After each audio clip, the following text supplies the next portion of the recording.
नमस्कार. Sparkle and spice with Smita या माझ्या चॅनलमध्ये तुम्हा सगळ्यांचं स्वागत. आज आपण करणार आहोत भडंग. ही भडंग मी लाल तिखट आणि भडंग मसाला वापरून करणार आहे. तर त्यासाठी लागणारं साहित्य आहे अर्धा किलो चुरमुरे, फोडणीचं साहित्य, शेंगदाण्याचं तेल, हा भडंग मसाला, लसूण, कढीपत्ता, शेंगदाणे, मीठ आणि पिठी साखर. चला तर आपण करूया भडंग. आता मी इथे मोठं पातेलं घेतलेलं आहे. त्याच्यात तेल घालून गरम करून घेतले.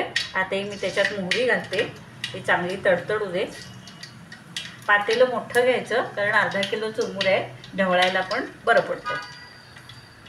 आता ही मोहरी तडतडली की आपण त्याच्यामध्ये शेंगदाणे घालूया. गॅस जरा मिडियम ठेवायचा आहे. आता शेंगदाणे घातले मी त्याच्यात. आता जरा छान तळून घ्यायचे. छान तळले की खमंग लागतात. ते तळत आले की त्याच्यामध्ये नंतर आपण लसूण घालायची.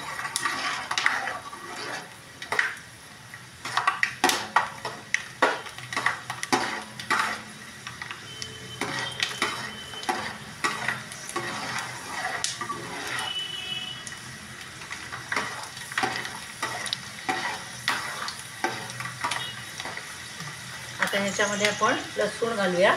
लसूण आणि शेंगदाणे चांगले तळून घ्यायचे.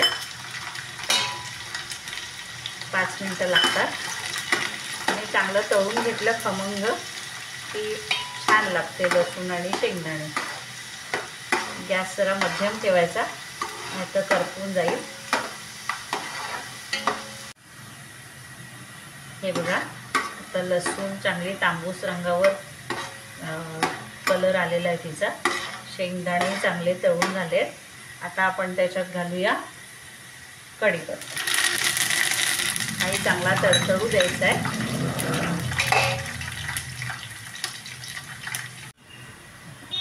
आता हे चांगलं सगळं खमंग तळून झालंय. आता मी गॅस बंद केला कारण या एवढ्या हीटवर आपण आता हळद घालायची आहे. गॅस चालू ठेवला आणि हळद घातली तर ती करपते. आपण हळद घालूया.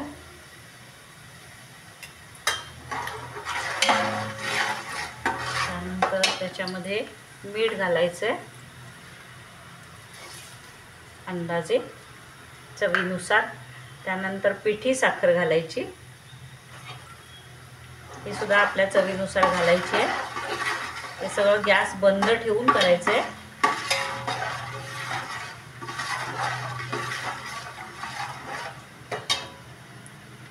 त्यानंतर आपण त्याच्यात घालूया आपल्याला पाहिजे तितकं तिखट. तिखट कमी जास्त तुम्ही घालू शकता. खूप तिखट भडंग केली तर खायला नको वाटते. साधारण अंदाजे 2 ते 3 टेबलस्पून आपल्याला तिखट घालायचं आहे.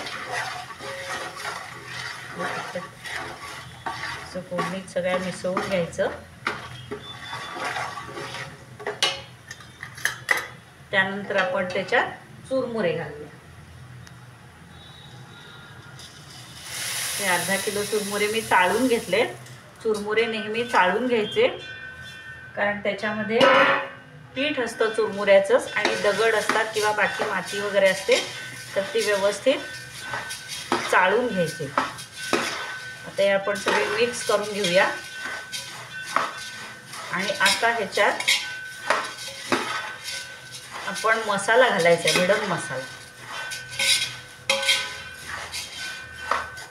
हा मसाला महालक्ष्मी सुरेश मसाला. हा मसाला खूप छान आहे. हा मसाला घालून भडंग केली खूप छान होते चवीला. एकदा घेऊन करून बघा. हा भडंग मसाला नेहमी नंतर घालायचा म्हणजे चवीला अजून छान होते भडंग.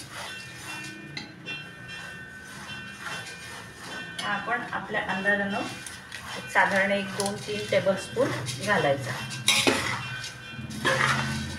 आपली ही भडंग तयार आहे.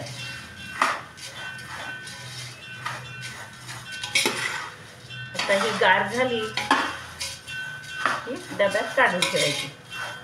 आता ही मी जी भडंग केली आहे ती तुम्ही घरी करून बघा, नक्की आवडेल तुम्हाला. हा मसाला वापरून करा.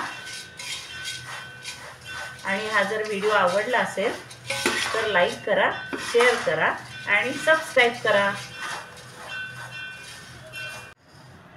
हे बघा, ही आपली आता लाल तिखट आणि भडंग मसाला वापरून केलेली भडंग तयार आहे. याच्यासाठी लागणारा मसाला महालक्ष्मी सुरेश मसाला हा वापरलेला आहे. तर ही तयार आहे. आणि एक टीप सांगायची राहिली म्हणजे जर तुम्ही गरम असताना खाऊन बघा आणि जर तुम्हाला असं मीठ किंवा पिठी साखर जरा कमी वाटली तर लगेच घाला, म्हणजे ती त्याला लागून जाईल.